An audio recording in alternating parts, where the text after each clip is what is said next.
What up YouTube, it's Frisky Dingo getting back with you guys. Just want to do an update for the PlayStation State of Play 2022. I was really excited to see the games that they presented with the trailers. I'm really extremely happy about the Gundam game. The first person shooter aspect was totally new to me. I've always played my Gundam games in third person. That was extremely exciting to see that they're coming out with a new game and still developing the IP for that. I've always been a big Gundam game fan ever since SD, and also the Extreme XO version for third person basically allow you to go around, defeat multiple Gundam. Extreme is a little bit more personal where you get up to 4 Gundams versus 4. So I'm extremely happy to see that they passed on the formula to create something new. So I'm happy with that. So the JoJo Bizarre All-Star fighting game, I had that game for PlayStation 4 also when that first was imported. So I'm extremely happy about that. I get to play that on the PlayStation 5 once I get it. I'm mad I didn't really get to see any of the Spider-Man Wolverine gameplay.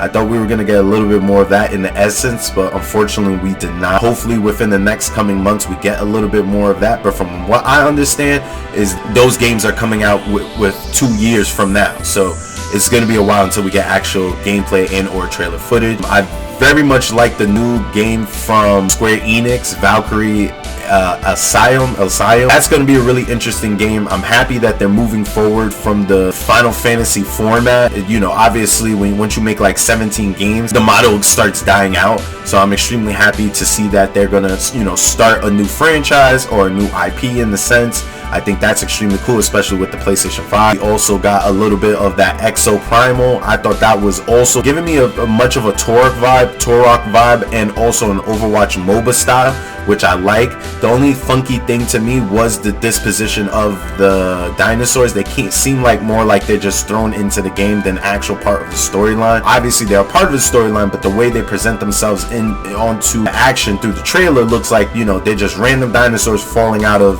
you know, a portal.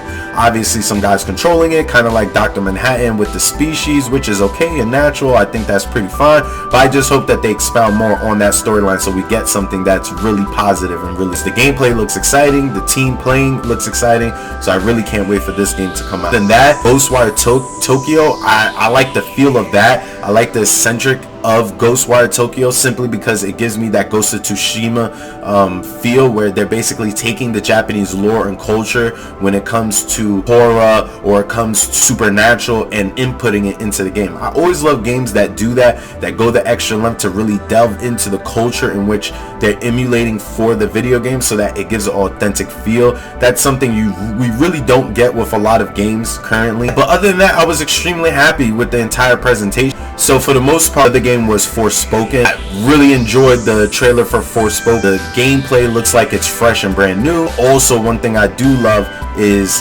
the reflection and the water graphics, and pretty much it looks like it's going to be a work of art. So, but other than that, I think that State of Play could have had a little bit more in the sense of presentation, give us a little bit more bang for our buck. Big PlayStation fan, even though I don't currently own a PlayStation. I'm going to be purchasing a PlayStation 5 within the next couple of months, within the year. I really am not going to purchase it up until I see the gameplay for Spider-Man 2 with Miles Morales and Wolverine. Those are the games I'm really edging for. Demon Souls, I really didn't need that game. Ratchet & Clank is pretty much, you know, that series is done for what it's worth, so on and so forth. I don't think any of the current games that have come out really encaps the new generation era of PlayStation. One game I do believe, one game that I do believe that just brought that feel was Horizon, that just came out. Horizon, well, you know, everyone calls it Horizon. That game encapsulates the new era, so I think that game was really good in itself. But other than that, we haven't really got much more. So I'm happy with everything that was presented, especially with the JoJo All-Star Battle. And whatever we get any updates or anything on PlayStation, I'll definitely see you guys in the next one.